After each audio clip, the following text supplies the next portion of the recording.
এখন যে সত্যি ঘটনাটা শুরু করছি সেটা 12ই অক্টোবর 2021-এ ঘটেছিল। বিহারের রাজধানী পাটনায় রাজীবনগর একটা এলাকা আছে, সেখানে। ঘটনার দিন মোনা রয় বলে একজন সফল মডেল ছিল সেখানে, আর সে মিসেস বিহার কম্পিটিশনের সেকেন্ড রানার আপও হয়েছিল। তো সেই মহিলা, সেদিন ছিল দুর্গাপুজোর সপ্তমীর দিন।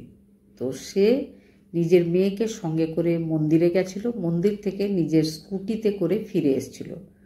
বাড়ির কাছে এসে সে পৌঁছে যায়, মেয়ে স্কুটি থেকে নেমে বাড়ির ভেতরে চলে যায়। আর সেই মহিলা, তার বয়স ছিল 37 বছর, সে নিজের স্কুটিটাকে বাড়ির ভেতরে নিয়ে যাওয়ার চেষ্টা করছিল। এমন সময় সেখানে আগে থেকেই বাইকে দুজন যুবক দাঁড়িয়েছিল, তারা সেই মহিলাকে উদ্দেশ্য করে 4টে গুলি চালায়। অন্যগুলো কিন্তু শরীরের নিচের দিকে লাগলেও একটা গুলি তার লিভারে লাগে।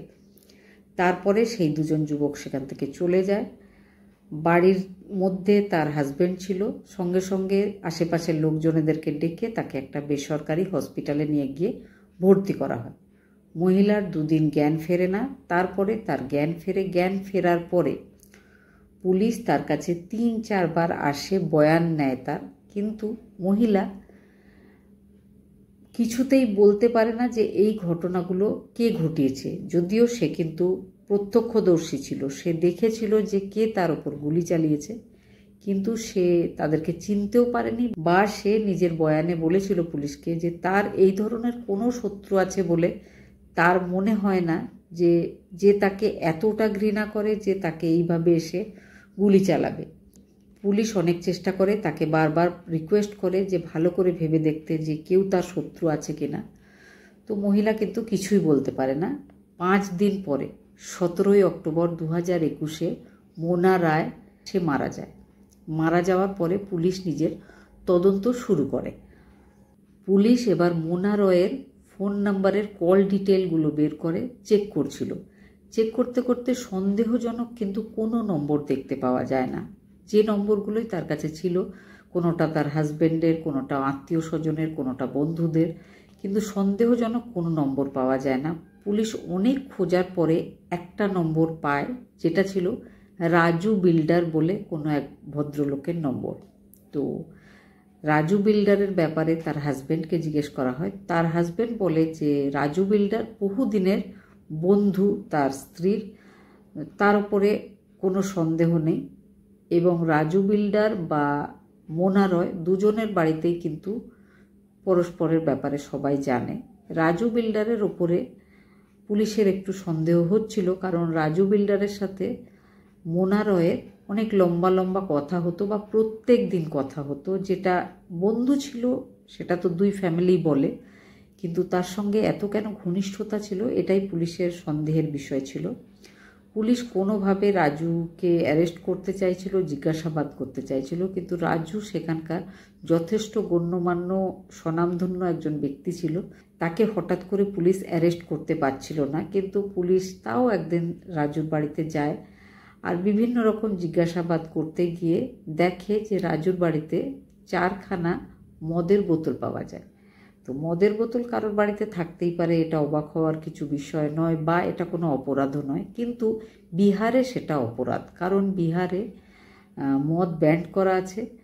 কেউ নিজের বাড়িতে এইভাবে অবৈধভাবে মদ রাখতে পারে না। তো এই অবৈধভাবে মদ রাখার জন্য তাকে অ্যারেস্ট করে পুলিশ নিয়ে যায়। পুলিশ কিন্তু অন্য ব্যাপারে জিজ্ঞাসাবাদ করতে চাইছিল, কিন্তু অ্যারেস্ট করতে পারছিল না। তাই পুলিশ এই মদের নাম করে, মানে পুলিশ একটা সুযোগ খুঁজছিল, যেটা পুলিশ পেয়ে যায়, তাকে অ্যারেস্ট করে থানায় নিয়ে যাওয়া হয়। থানায় নিয়ে গিয়ে পুলিশ যখন নিজের মতো করে জিজ্ঞাসাবাদ করে, কিন্তু শেষ পর্যন্ত পুলিশ এটাই বোঝে যে সত্যি সত্যি রাজু কিন্তু কিছুই জানে না। রাজু সেই মহিলা মোনা রায়ের শুধুমাত্র বন্ধু, তার থেকে বেশি কিছুই নয়। তো শেষ পর্যন্ত তাকে ছেড়ে দিতে হয়। পুলিশের হাত খালি অনেক চেষ্টা করার পরেও।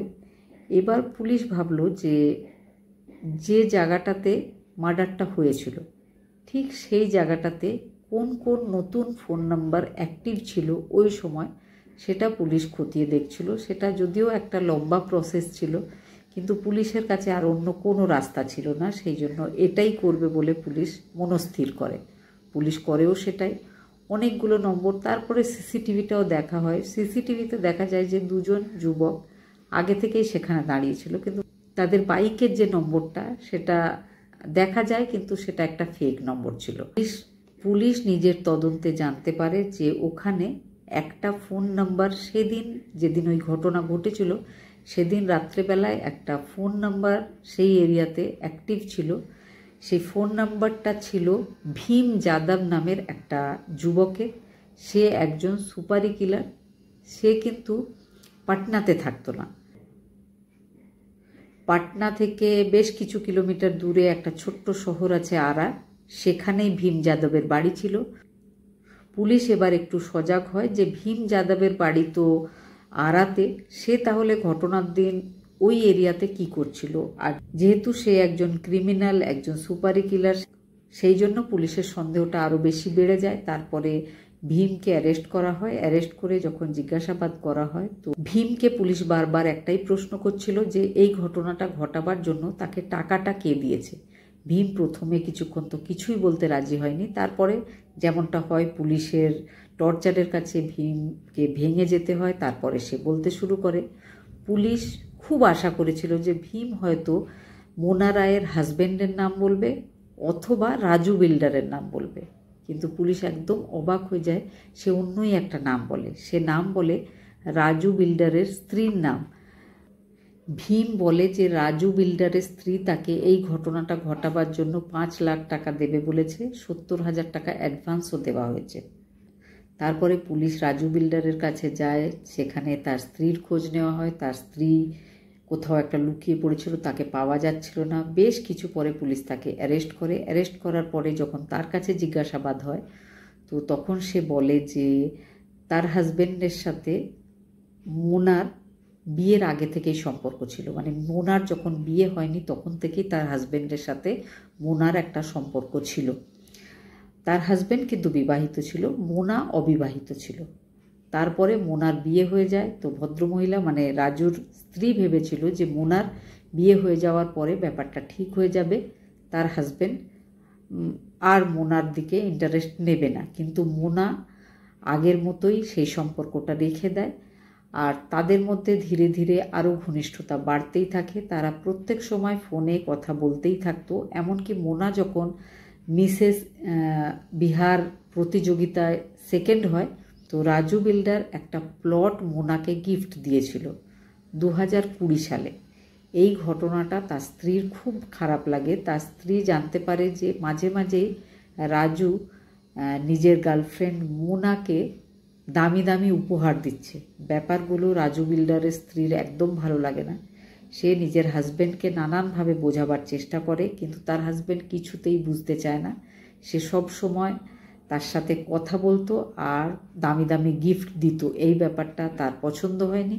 সে মোনার বাড়ি বা রাজু বিল্ডারের যে মা বাবা রয়েছে তাদেরকেও জানায়, কিন্তু তারা সবাই বলে যে তাদের বন্ধুত্ব মানে মোনা আর রাজু বিল্ডারের বন্ধুত্ব 10 বছরের থেকেও বেশি হয়ে গেছে। এটা কোনো প্রেম নয়, এটা জাস্ট একটা বন্ধুত্ব। কিন্তু এমনকি মোনার হাজব্যান্ডও এটাই জানতো যে মোনার সাথে রাজুর একটা বন্ধুত্ব আছে। রাজু বিল্ডার মোনা রয়কে একটা প্লট, একটা দামি প্লট গিফট করেছিল। এটা জানার পরেও কিন্তু মোনার হাজব্যান্ডের মনে কোনো প্রশ্ন জাগেনি। এই ধরনের ব্যাপারগুলো দেখার পরে রাজুর স্ত্রী ভীষণ বিরক্ত হয়। তার নিজের ছেলে মেয়েদের ভবিষ্যতে অনেক প্রবলেম আসছে তার মনে হয়। সেই জন্য তার মনে হয় যে তার হাজব্যান্ডের সব টাকা পয়সাতে শুধু তার বাচ্চাদের অধিকার রয়েছে, কিন্তু মোনা সেই অধিকারগুলো নষ্ট করছিল। মোনা অনেক কিছু নিচ্ছিল, তো সেই ব্যাপারটা সে সহ্য করতে পারেনি। তো সে যখন ভেবেছে যে সে তার হাজব্যান্ডকে আটকাতে পারবে না, তার হাজব্যান্ডের অনেক পরিচিত মানুষজন ছিল, তাদের সাথে সে কথা বলে একটা কিলারের অ্যাড্রেস জোগাড় করে, ফোন নম্বর জোগাড় করে, কিলারের সাথে কথা বলার পরে কিলার যখন রাজি হয়, বেশ বছরখানেক ধরে তারা চেষ্টা করছিল।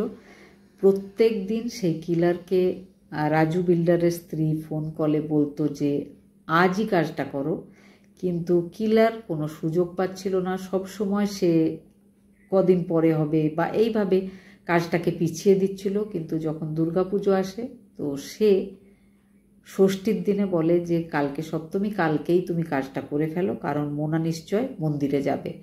এই ব্যাপারটা রোজ রোজ রোজ তাগাদা দিচ্ছিল, যেহেতু 70,000 টাকা আগেই দিয়ে রেখেছিল। সুপারি কিলার ভীমেরও মনে হয় যে আর এইভাবে কাজটা পেছানো উচিত হবে না।